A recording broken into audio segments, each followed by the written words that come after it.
demonstration of anger or feeling anger after that Fulham match was, I suppose, important to kind of get the sense that losing is not acceptable within the club. Yeah. Do you feel like when you came into the club it was something that you perhaps noticed, that a culture of kind of losing matches comes too easily to these players? No, I noticed a lot of things. Of course, like always when you come in some club, if there are problems, for sure there are some reason for the problems, and my job is to recognize and try to fix what I can fix and accept what I cannot accept, and go on, give the positivity, try to work day by day to make the team better. That's all I can do and I need to do. So stick together, all players, all club, working hard, looking forward, and stay and do your best you can do. So that's a priority. It's something that you're kind of working towards, ensuring that winning is paramount to everything that happens at the club. Winning matches is everything. I didn't understand you, please. That's something that you're prioritizing and kind of trying to change that culture so winning matches becomes central to everything. I just do my job. I do the things I believe. But I think it's normal things that everyone in club, in all clubs in the world, they're a priority, like you said. There is nothing special in that. And I think it's been a little while now since we've had an update on Bergval, obviously. Yeah. He's doing good. Any kind of timeline? We don't know. We don't know yet. Yeah. Last week I asked you about your soldiers in your team. You're worried. Conor Gallagher, with his attributes, that's the first person that I thought of. A lot of fans will think of having that kind of soldier warrior mentality. But he's come off quite early on in both games we've had so far and hasn't really seemed to have much of an impact. What's going on? Yeah, very sensible guy, fantastic person and very good player. I like him very much as a player. He's a player who has amazing skills in both direction, so I saw him this also week to better, willing to do. I hope and that he can give us what we need with his experience, with his quality, with his knowledge. He's working good. Is he someone that you would look for as to be one of the leaders in this? Can be, yeah, he can be. Why did you look to play him out wide rather than in the middle against Fulham? Oh, sorry. You played him on the wing against Fulham, which is not his natural position. Yeah, we need to adapt sometimes the players who are not, but he plays as a winger also, in athletic winger who was a little bit inside. But we don't have anyone, we have problems with the players, so sometimes someone need to adapt a little bit of that. He was this position to do it, and when you have this emergency, someone need to do something maybe. I want to ask you, this week after that game, there was a strange incident where the Premier League used a video of a free kick that Vicario took, and it seemed to be mocking in its sense, deleted later. No, not nice. Vicario is a fantastic guy, fantastic player, but these are things for club's issue. Did you speak about it with your players? Yeah, I spoke with him. He's okay. He's okay. This is part of the job, 2025 with the social media, with all. Sometimes we give too much importance of the information. Sometimes for sure is not good. But this is like we said, we are living in an era of information. So all the days, every day is hundreds of new information bombarding these players. So they need to be strong. They need to accept. For sure, when I was a player, I lived in a better world from that part of the view, because you can have your life as a normal life. Now there are two lives, one here and one in this machine, which is sometimes not too easy to manage for them, for the young people who are. So they need to be very informed, very, very aware, very pay attention on all what happened there, and trying to stay more as possible in the real world. Just lastly on that, I think the difference between that particular incident compared to most that happen where players have videos or whatever made from them on social media from fans. It was actually the league doing it, which seems quite strange to have the competition organizer have this video. Yeah. But I'm sure they're aware of the mistake they made and they will not do in the future for sure. Yeah. Hi.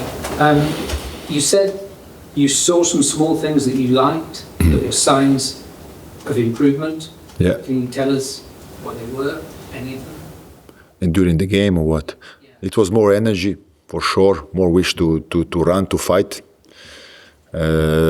Small details that we discussed in the dressing room about tactic, about these things. So still a lot of work to do, but we know it. So that's...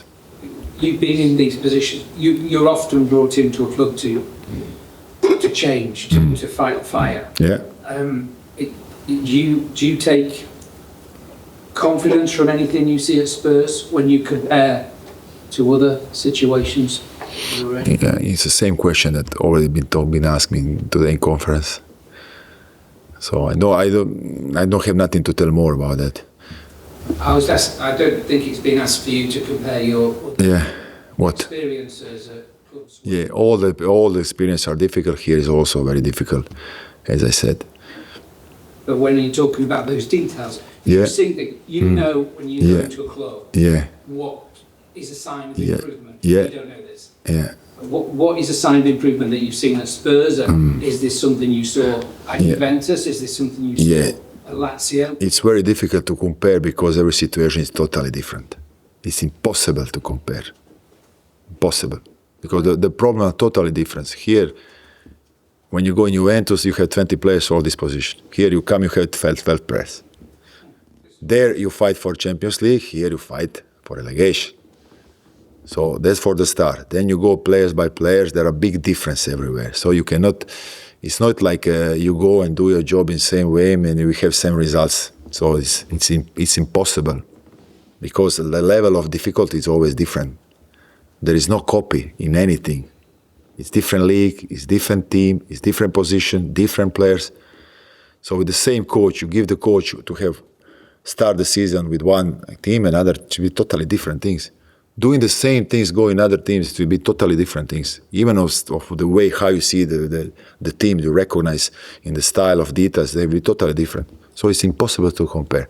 You can only compare which is the level of difficulty.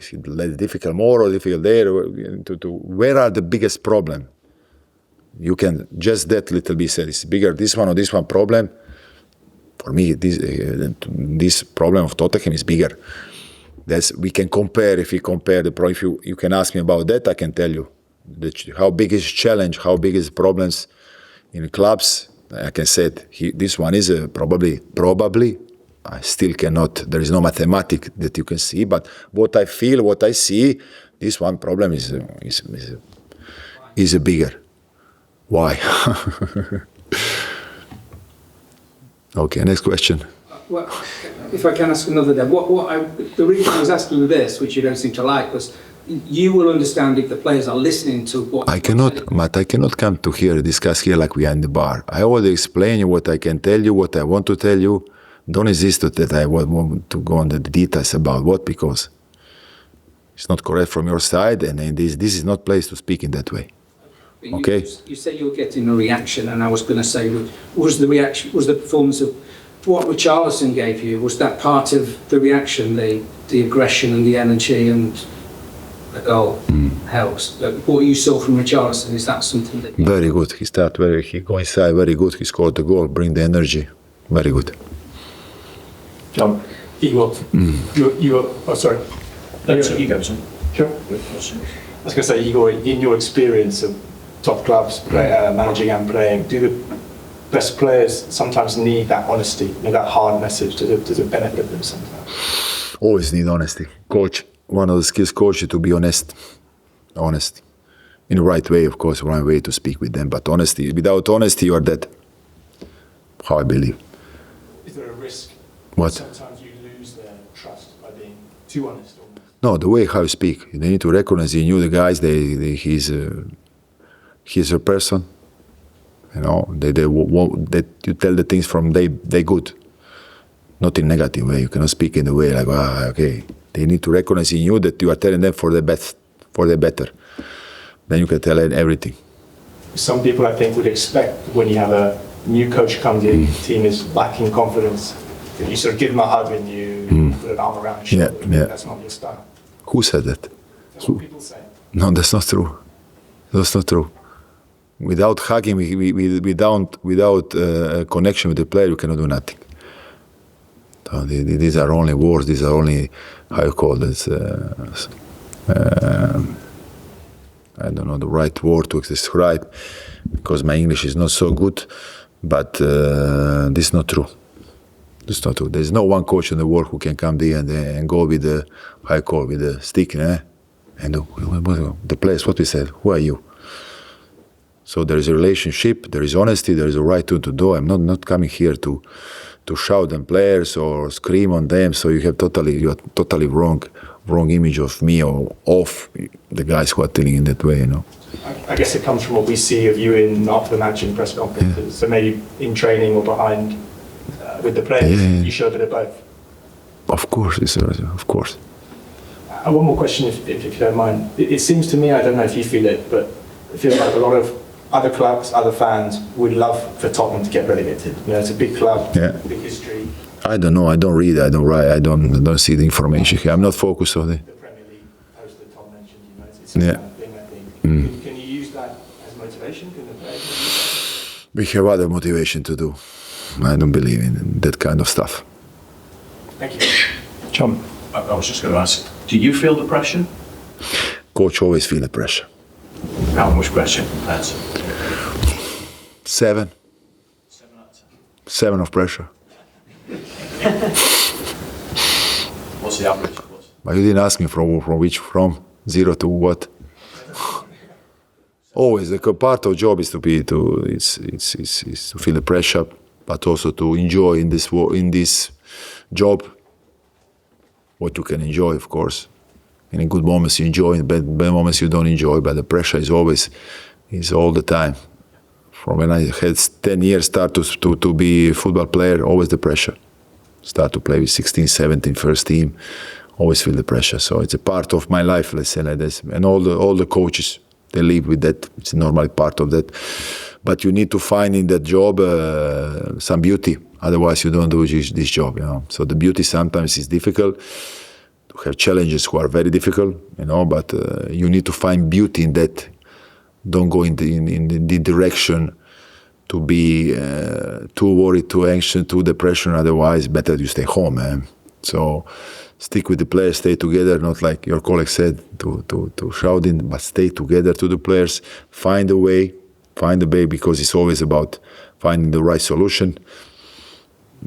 And then it's a sport in the end. So you're getting beauty and enjoyment?